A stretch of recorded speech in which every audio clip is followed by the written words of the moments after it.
had physically a good life, aesthetically. My parents were really, awesome parents, and they did the best they could with what they had. At like 9, I was like, life was perfect.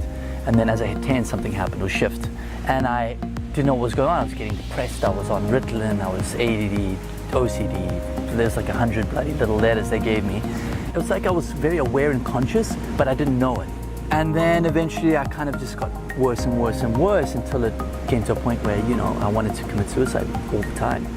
And I was cutting myself. I was, putting my dad's guns, in my mouth, and like taking a shotgun and going to the bottom of the garden and wishing I could have the balls to do it. And then being angry and pissed off because I didn't have the balls to do it. It just got super dark, and I really just hated myself more than anything else. And I was just kind of living life, but my inner torment was it was deep. And it was just like, I knew I needed change, I knew I needed to leave, but I couldn't. And eventually had a friend who was like, dude, I think you need to leave, go travel. He mentioned Costa Rica, and I was kind of like, never really heard of Costa Rica. On the other end of the earth, different language. And I was like, that sounds amazing. Pura vida means pure life. And I was like, I love culture, and that kind of drew me to it. As I kind of got here, I started finding myself and then having a spiritual awakening. And then I had, luckily, mentors and friends. As I was kind of coming to terms with putting myself outside my comfort zone, I started teaching at weight loss retreats as a trainer, because I always did sports and trained people naturally.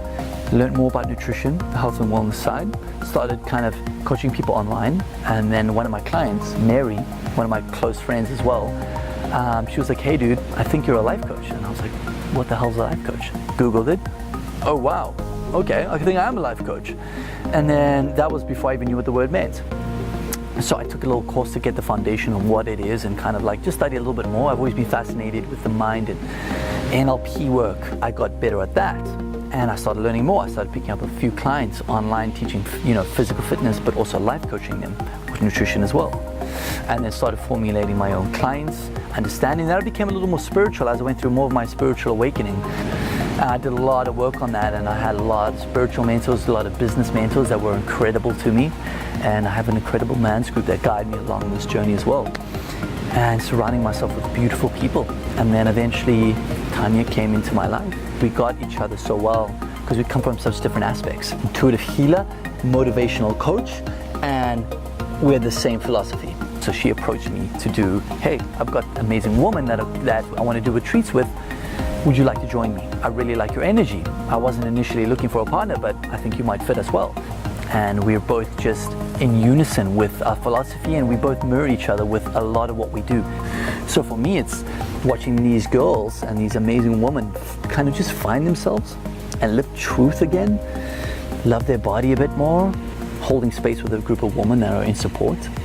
What is your intention for people when they come here? Like, what are you hoping that they get out of going through this experience with you guys? That they find themselves.